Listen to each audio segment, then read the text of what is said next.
హల్లెలూయా.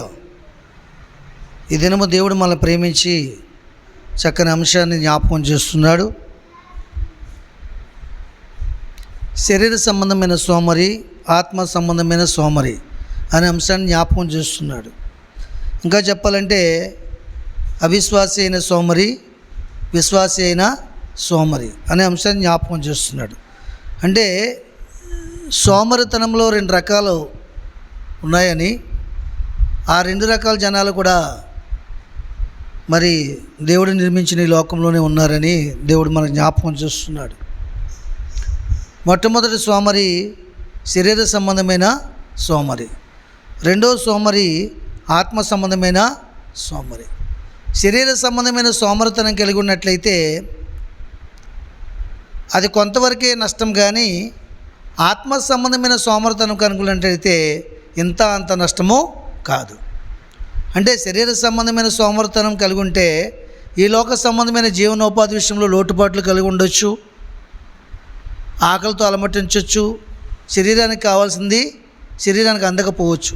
కానీ ఆత్మ సంబంధమైన సోమరితనం కలిగి ఉన్నట్లయితే అది ఆత్మకు శరీరము కూడా కలవశము కలగజేసి శరీరమును ఆత్మను కూడా నశింపజేసే స్థితికి తీసుకెళ్తుందని దేవుడు మనకు జ్ఞాపకం చేస్తున్నాడు. ఆమేన్. కనుక ఈ 2 సోమరితనాలు కూడా మానవ జీవితంలో అవి మంచివి కాదని దేవుని లేఖనాలు మనకి తేటగా తెలియజేస్తున్నాయి. శరీర సంబంధమైన సోమరితనమైన శరీరంలో నష్టం కలుగుతుంది, శరీరం ఆశించింది దొరకదు, శరీరానికి వేదన కలుగుతుంది, ఏమండి, శరీర సంబంధమైన ఇబ్బందులు కలిగి ఉంటాం. మొట్టమొదటిగా ఇది లోకంలో జీవించేటప్పుడు చాలా లోటు కలిగి ఉంటాం కాబట్టి అది చాలా ఇబ్బందికరమైన పరిస్థితి. రెండోది ఆత్మ సంబంధమైన సోమరితనం, ఇది ఇంకా ఇబ్బందికరమైన పరిస్థితి. ఇది ఎలాంటి ఇబ్బందికరమైందంటే శరీరంకే కాకుండా ఆత్మకు కూడా క్షేమం లేకుండా చేసి మరి భయాన్ని ఆందోళన కలగజేసి ప్రతి విషయంలో కూడా కలవరం చెంది దేవుని చిత్తాన్ని జరిగించక దేవుని సన్నిధిని తొలగిపోయే పరిస్థితి ఏర్పడుతుంది. దేవుని స్తోత్రం. హల్లెలూయా.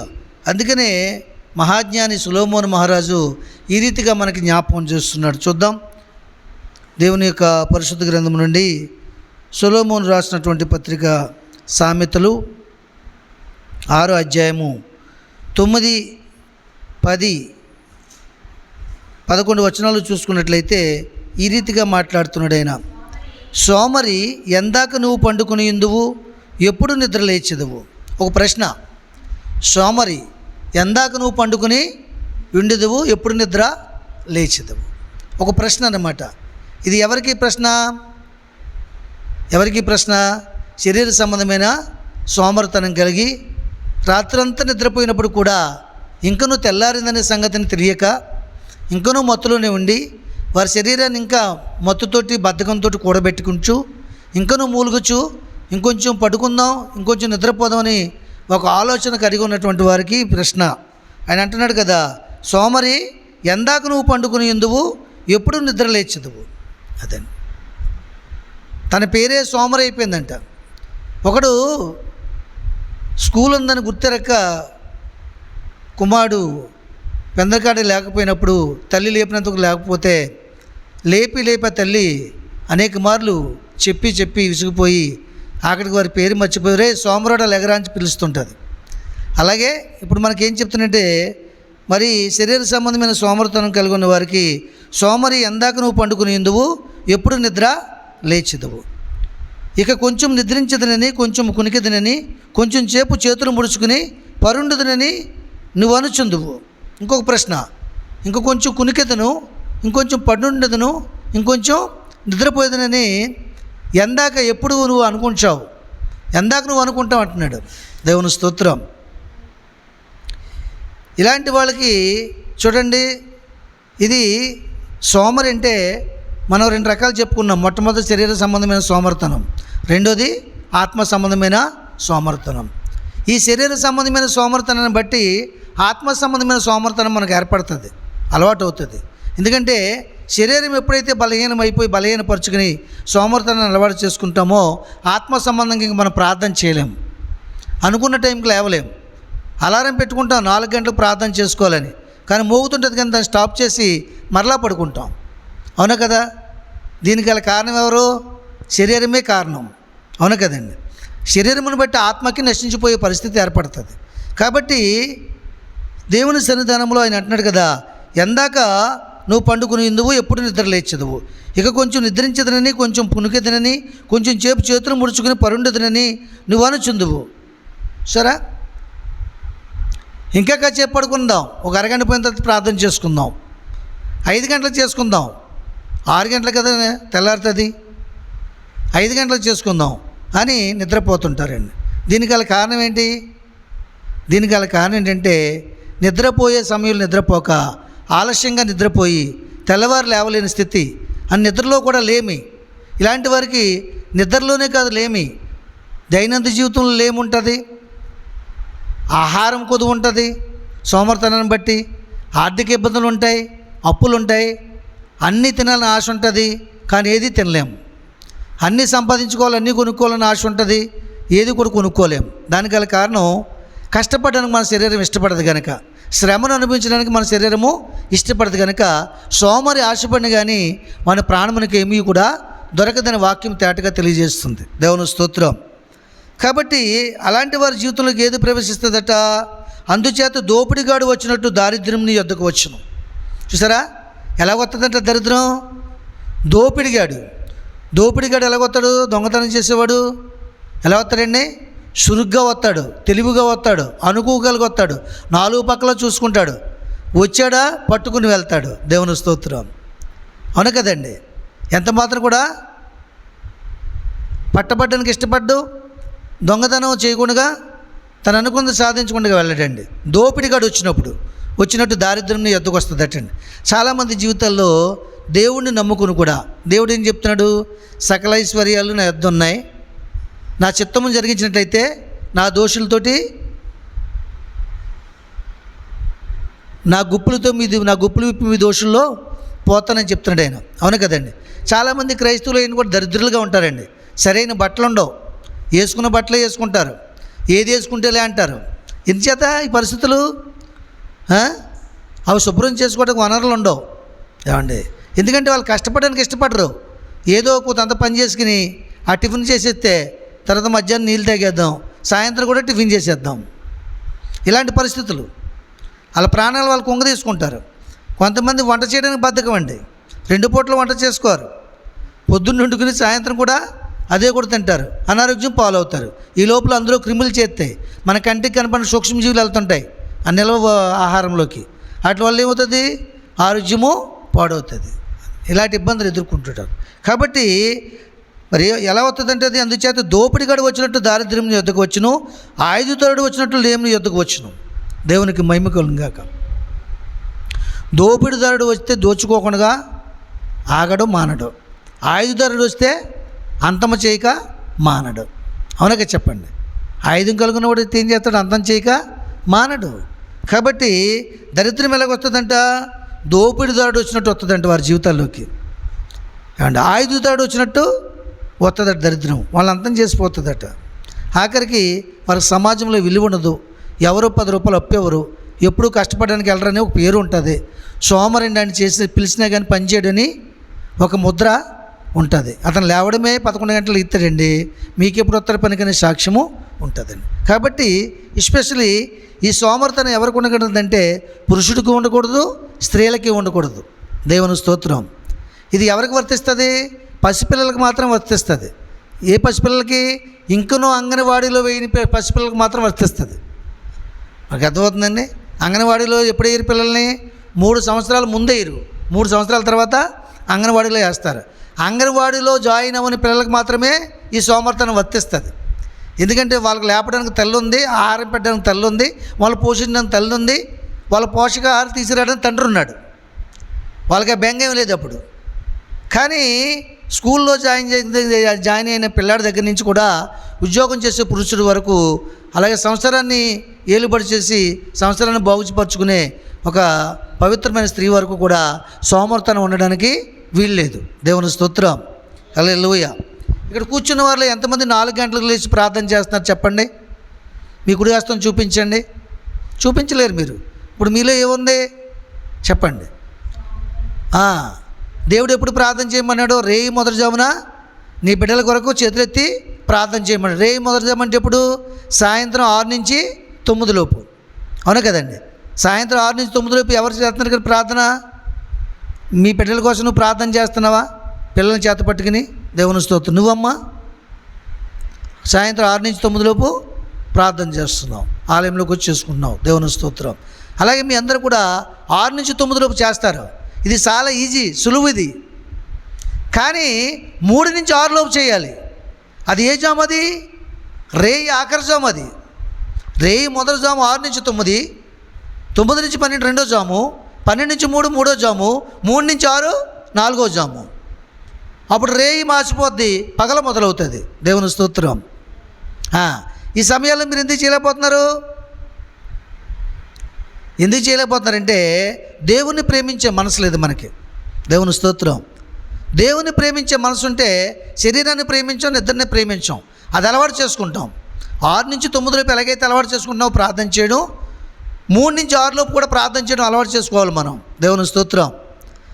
ఇప్పుడు 6 నుంచి 9 చేసేది నీ కుటుంబ క్షేమం కోసం, 3 నుంచి 6 కోసం చేసేది నీ బంధువుల కోసం, స్నేహితుల కోసం, ఇరుగు పొరుగు వారి కోసం, రక్షణ లేని వారి కోసం, గ్రామం శాంతి కోసం, దేశం శాంతి కోసం, అధికారుల కోసం విజ్ఞాపన ప్రార్థన చేయాలి. ఆ ప్రార్థన దేవదూతలు ఆ సమయంలో తిరుగుతాయి కాబట్టి దేవుని దగ్గర సరాసరి తీసుకెళ్తాయి. దేవుని స్తోత్రం. ఈ రేయి మొదటి జామున చేసిన ప్రార్థన నీ హృదయశుద్ధిని బట్టి దేవుని సన్నిధికి చేరవచ్చు, చేరకపోవచ్చు. కానీ 3 నుంచి 6 లోపు తెల్లవారుజామున చేసే ప్రార్థన తప్పక దేవదూతలు దేవుని సన్నిధికి తీసుకెళ్తాయి. చెప్పలు కూడా దేవుని మహిమపరచండి. ఇది చాలా ప్రాముఖ్యమైనది కాబట్టి అలవాటు చేసుకోండి. ఎవరైనా సాయంకాలం ప్రార్థన చేస్తారు, మధ్యాహ్నం ప్రార్థన చేస్తారు, ఉదయాన్నే ప్రార్థన చేస్తారు. కానీ రేయి ఆఖరి జాములో ప్రార్థన చేయాలి. సరాసరి దేవదూతలు తీసుకెళ్తాయి సమాచారం దేవుని యొద్దకి. అది అలవాటు చేసుకోవాలి. దేవదూతలు ఎలా స్తుతిస్తున్నాయో దేవుణ్ణి ఈ లోకంలోకి ఎంతమంది స్తుతిస్తున్నారో, ఎంతమంది ప్రార్థన చేస్తున్నారు, దేవుని నమ్ముకుని పిల్లలని చూడడానికి వస్తాయట. అవి ఆ ప్రార్థన తీసుకుని వెళ్తాయంట. చేయలేని వారి పేర్లన్నీ చెప్తాయంట. అక్కడ చేసిన వారి పేర్లు కూడా చెప్తాయంట. చేసిన వారి పేర్లు జీవగ్రంథం లిఖించబడతాయంట. చేయని వారి పేర్లు పాతాళం కోసం ఎదురు చూస్తాయట. దేవుని స్తోత్రం. హల్లెలూయా. కాబట్టి ఇది చాలా ప్రాముఖ్యం. తెల్లవారుజామున ప్రార్థన చేయాలని ఆశ ఉంటుంది. కానీ శరీరము ఏం చేస్తుంది? అణిచివేస్తుంది. 4:30కి చేసుకో, 5 గంటలకు చేసుకో, 5:30కి చేసుకో. 6 గంటల వరకు ఉందన్నారు కదా అయ్యగారు. 6 గంటల వరకు ఉందంటే 6 గంటల వరకు తిరగరు వాళ్ళు. ఎప్పుడైతే కిలకిలు రావాలో పిలికాయో పక్షులు, వెంటనే దేవదూతలు ఏం చేస్తాయి? ప్రయాణం చేస్తాయి. దేవుని స్తోత్రం.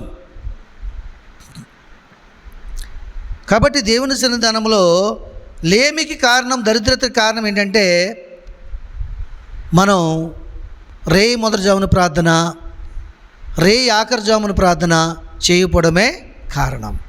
దేవుని ప్రేమించే మనసు ఉన్నప్పుడంట, దేవుని ప్రేమించే వారికి, ఆయన సంకల్పం చెప్పిన పిలువబడిన వారికి సమస్తము సమకూడి మేలు జరుగుతాయంట. మేలుకే జరుగుతాయట. దేవుని స్తోత్రం. అప్పుడు లేమి వారి వద్ద నుంచి పారిపోతుంది. ఏమండి? దొంగ వల్ల వచ్చిన లేమిని ఏమవుతుంది?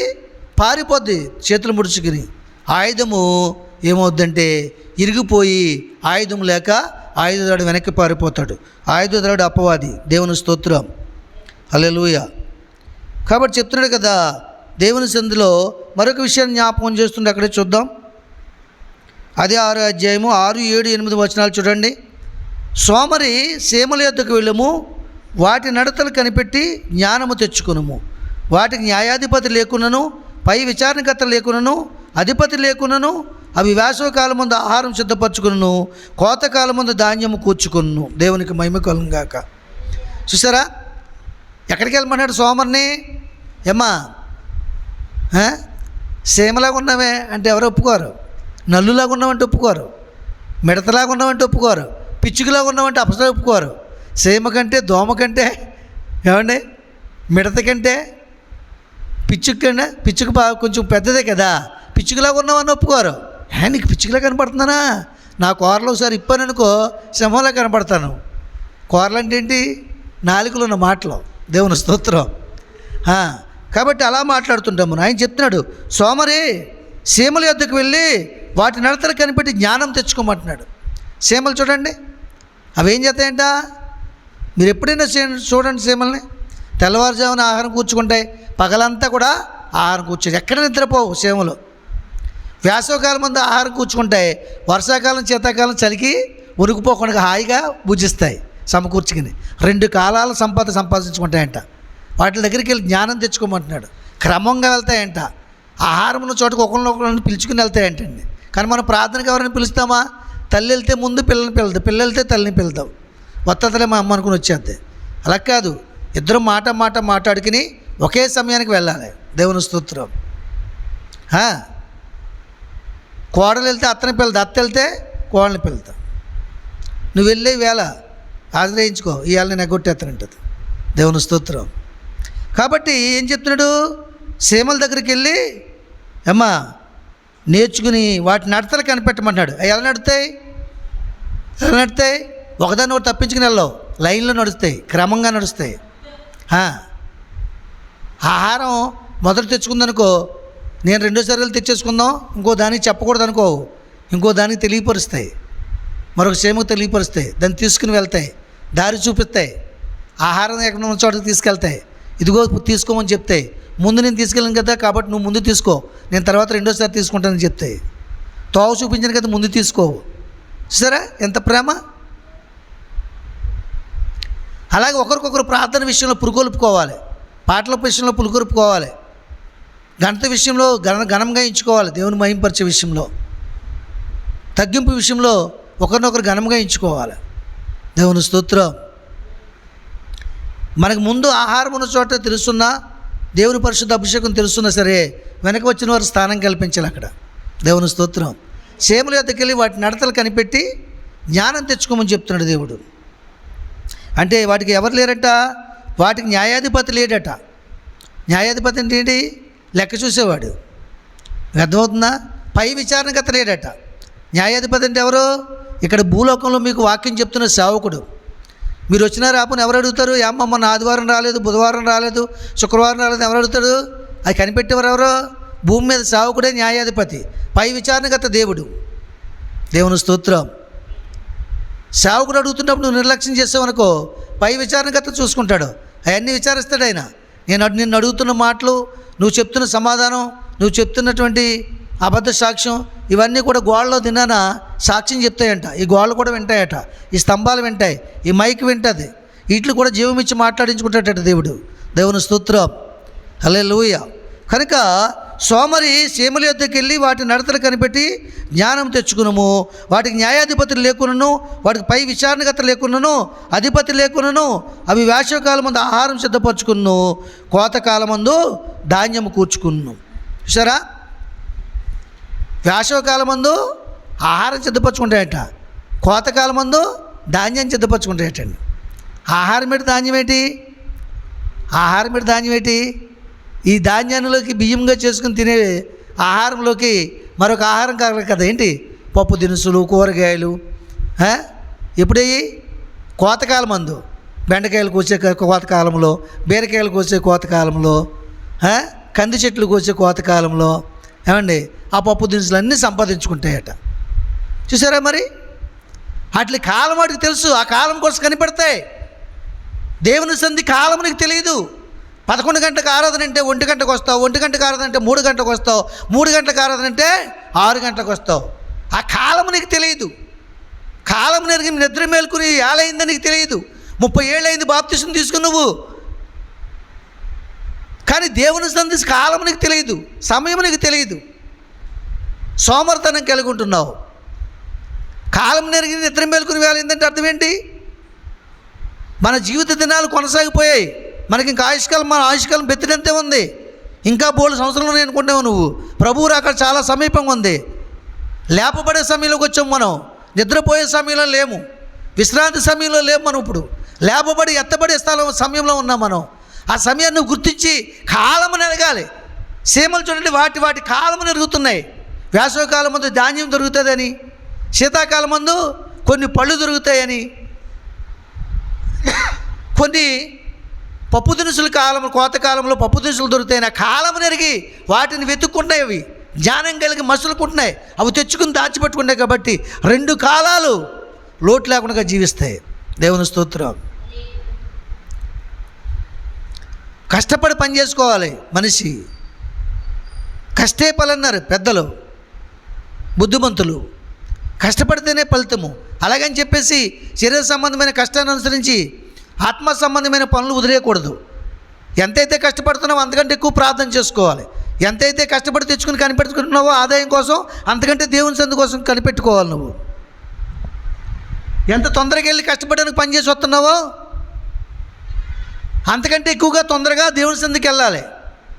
దేవుని సందికి ఆలస్యంగా వస్తావు, మనుషుల దగ్గర పని చేయడానికి తొందరగా వెళ్తావు. ఎందుకంటే వాళ్ళు ఒప్పుకోరు, దాఖలు ఇచ్చుకుని కొడతారు, సామాన్లు ఇసిరేస్తారు, బయటికి పొమ్మని ఇంకో మనిషిని పెట్టుకుంటా అంటారు. అంతే కదా మరి. పని చేసే యజమాని దగ్గరికి వెళ్ళి లేటుకి వెళ్తే ఏం చేస్తాడు?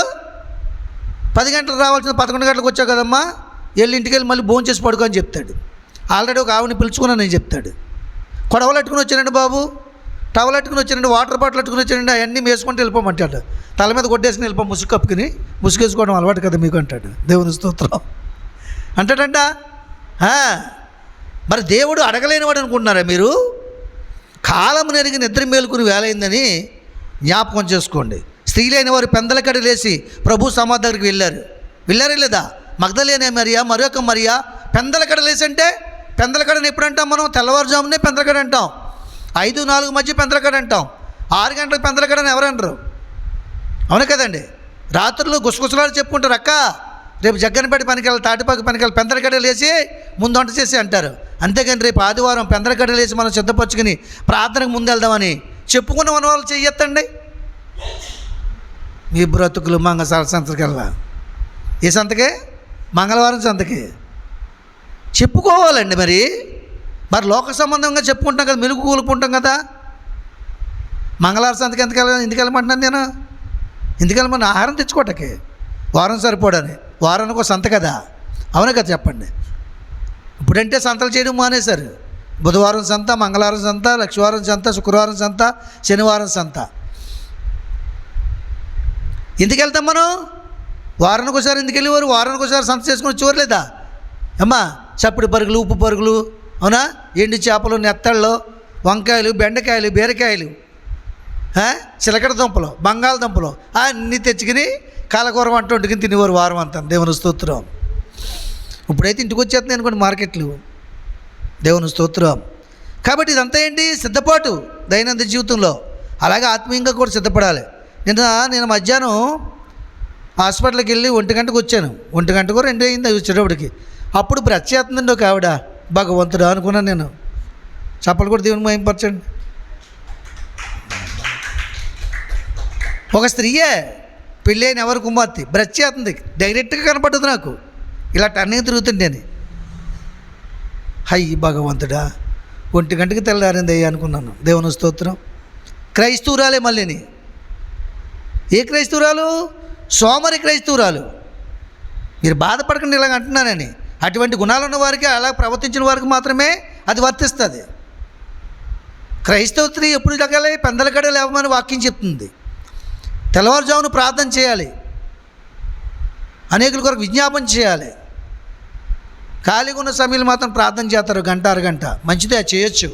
కానీ కనీసం పావు గంట అయినా, ఓ 10 నిమిషాలైనా తెల్లవారుజామున ప్రార్థన చేసి అప్పుడు మిగతా సమయంలో 1 2 గంట చేయాలి.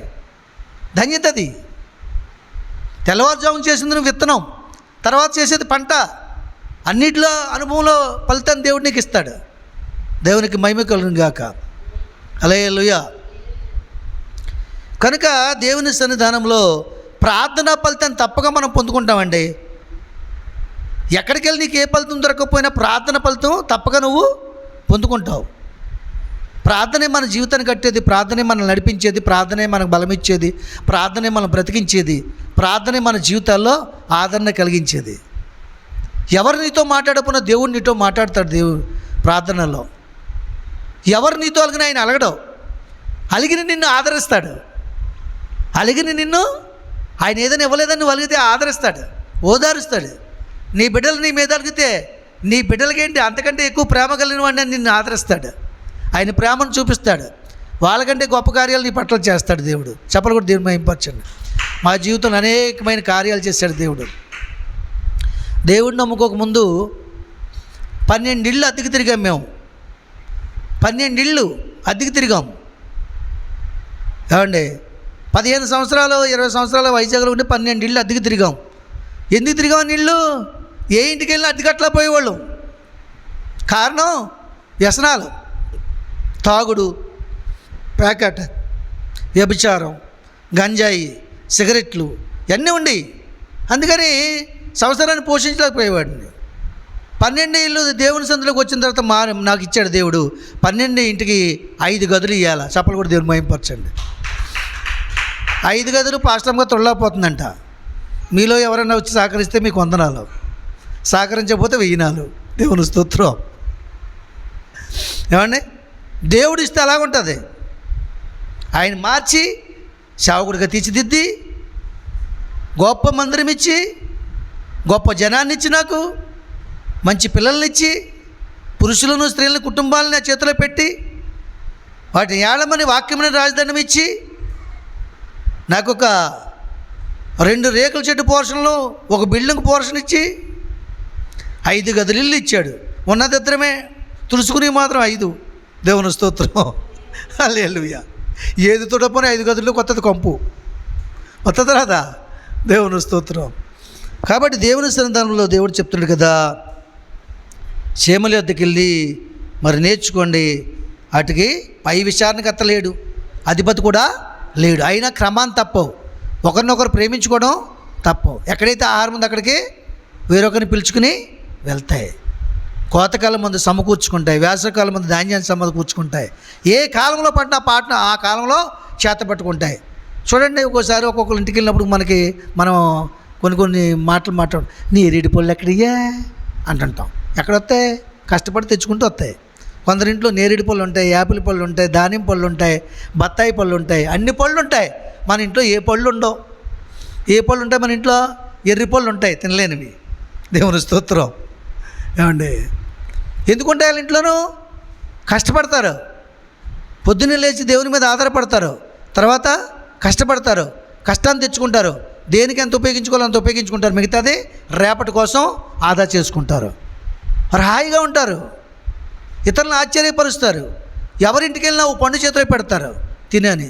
కొందరి ఇళ్ళకి వెళ్తే మంచినీళ్ళు తాగుతారండి. మంచినీళ్ళు ఎవరింట్లో దొరకవండి? చెప్పండి. మంచినీళ్ళు తాగుతారండి? మంచినీళ్ళు తాగుతారండి అని అడుగుతారు. డ్రింక్ తాగుతారండి అని అడుగుతారా? అడగరు, గమ్ముని అడుగుతారు. ఎప్పుడంటే డ్రింక్ బాటిల్ ఫ్రిడ్జ్లో ఉన్నప్పుడు. ఫ్రిడ్జ్ లేదు, డ్రింక్ బాటిల్ లేదు, ఇంకెలాగ అడుగుతారు? అవునగా చెప్పండి.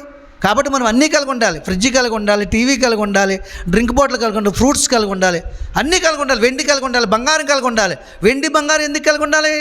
నువ్వు ధరించడానికి కాదు. ఎవరైనా వివాహం చేసుకున్నానంటే కొంచెం బంగారం ఇచ్చి, అమ్మా ఇది నీ దగ్గర ఉంచుకో, నీకు బహుమానం అని చెప్పాలి, తృప్తిపరచాలి. చెప్పలు కూడా దేవుని మహింపరచండి. హల్లెలూయా. కాబట్టి దేవుని సన్నిధానంలో శరీర సంబంధమైన సోమరితనం. ఏమండి, కొందరు 8 గంటలు ఇస్తారు, కొందరు 9 గంటలు ఇస్తారు, కొందరు 10 గంటలు ఇస్తారు. పరిచర్య ఉన్నప్పుడు మాత్రం బేగా లేచి పరిచర్య చేస్తారు. అది కాదు, ప్రతిరోజు ప్రతి దినము దేవుడు నీకు ఇచ్చాడు. ఒక సమయం పెట్టుకోవాలి. దేవుని సమయం దేవునికి ఇచ్చిన తర్వాత ప్రార్థన చేస్తారు. పని లేకపోతే పడుకో, తప్పులేదు. ఈ శరీరం బలహీనంగా ఉంటే పడుకో, రెస్ట్ తీసుకో, వ్యర్థమైన సంభాషణ చేయకుండా లేచేప్పుడు పనులు చేసుకో. నేను అలాగే చేస్తాను. తెల్లవారుజామున లేచి ప్రార్థన చేస్తాను, మళ్ళీ గంట పడుకుంటాను. కరెక్ట్గా మళ్ళీ 5:30 లేచిపోయి ఏం చేస్తాను? నిద్ర పట్టినా పట్టకపోయినా దేవుడి సందుకు వచ్చి ఆలయం ఓపెన్ చేస్తాను. 6 గంటలకు కరెక్ట్గా పాటలు వేస్తానైనా 6:30కి ఆపుతాను. నాది శరీరమే కదా, మనం అలవర్చుకోవాలి. శరీరం దేనికి ఏ విధంగా అలవర్చుకుంటే ఆ విధంగా అలవాటు పడుతుంది. పొద్దున్నే లేచి టీ తాగితేనే కానీ కొంతమందికి పొలం వేళ బుద్ధి కాదు. ఏ పొలం మీకు తెలుసా? పొలం. దేవుని స్తోత్రం. ఏమండి, కొంతమంది సిగరెట్కి వెళ్తేనే కానీ ఆ పొలం వెళ్ళలేరు. ఏమండి, కొంతమంది అలవాటు, అది అలవాటు లేకపోతే లేనే లేదు. టీ తాగడం కొంతమందికి అలవాటు ఉండదండి. అవునక చెప్పండి. టీ తాగుతారంటే లేదమ్మా అలవాట్లేదంటే ఎంత భాగ్యం అది. కొంతమందికి టీ తాగకపోతే లేచినట్టు ఉండదు, మత్తుతలది అంటారు, కళ్ళు లేగట్లేదు అంటారు. కొంతమందికి చుట్టా బీడీ సిగరెట్ కాల్చకపోతే వాళ్ళకి తెల్లారదు, వాళ్ళ కళ్ళు లేకవు, లోపల పొగెళ్ళాలి, బయట కళ్ళు తెరబడాలి. దేవుని స్తోత్రం. ఇలాగ అలవాట్లు చేసుకుంటాం కదా, మనం చేసుకుంటాం లేదా? కొంతమంది పొద్దున్నే సద్దన్నం తింటారు, తిని పనికి వెళ్ళిపోతారు, అలవాటు అది. వాళ్ళకి టిఫిన్ పెట్టినా ఇష్టం ఉండదు, టిఫిన్ వద్దండి మాకు సద్దన్నం ఇష్టం అంటారు. అవునగా చెప్పండి. శరీరం దేనికి అలవాటు చేసుకుంటే దానికి అలవాటు పోతుంది. నువ్వు లేవడానికి ప్రార్థన చేయడానికి అలవాటు చేసుకో, అలవాటు పడుతుంది అది. కొందరు శరీరాన్ని సారాకి అలవాటు చేసుకుంటారు, ఆ సారా తాగితే నిద్ర రాదు వాళ్ళకి, అన్నం తినబుద్ధి కాదు. ఇంకా అన్నం మానేతారు ఇంటికి వెళ్ళాక, ఏమన్నా అన్నం తినండి తినండి అంటే తినబుద్ధి కావట్లేదే అంటాడు. ఇవిడికి అర్థమైపోద్ది చుక్కలేదు కోసం ఇవ్వాలని. ఎందుకు తినబుద్ధి కావట్లేదంటే ఏమీ లేదు ఇవ్వాలా అంటాడు. అర్థమైందిలే, ఇది 50 ఎట్టుకుని వెళ్ళు. ప్రేమ పాపం ఎవరికి? వ్యసనం ఉన్నటువంటి పురుషుడు భార్యకి ప్రేమ 50 ఎత్తది. ఆ 50 ఎట్టుకుని వెళ్ళి పక్కింటికి వెళ్ళి ప్యాకెట్ పీకి వస్తాడు మనవాడు. దేవుని స్తోత్రం. ఇప్పుడు పక్కనే, ఎక్కడ చూసినా పక్కనే, దూరం ఏం లేదు. కూరగాయలు పక్కనే, సారా పక్కనే, సిగరెట్ల పక్కనే, ఏమండి అన్నీ పక్కనే. మనిషిని పాడు చేసి అన్నీ పక్కనే ఉన్నాయి, బాగు చేసి తోటే దూరం అయిపోద్ది. పక్కనే ఉన్నా కానీ దేవుడి సన్నిధి పక్కనే ఉన్నాక దూరంగా కనబడుతుంది. హల్లెలూయా. కనుక దేవుని సన్నిధానంలో దేవుడు మన జ్ఞాపకం చేస్తున్నాడు. సీమల కట్ట ఏమి లేదట, న్యాయాధిపతి లేడు, పై విచారణకర్త లేడు, అయినను అవి క్రమంగా ఉంటున్నాయి. దేవుని సందులో ఆలోచన ఎరుగున్నాయి, భయం కలిగి ఉంటున్నాయి, ఆహారాన్ని సమకూర్చుకుంటున్నాయి, సోమరితనానికి స్వస్తి చెప్తున్నాయి. దేవుడి మాటలు దీవించును గాక. ఆమేన్.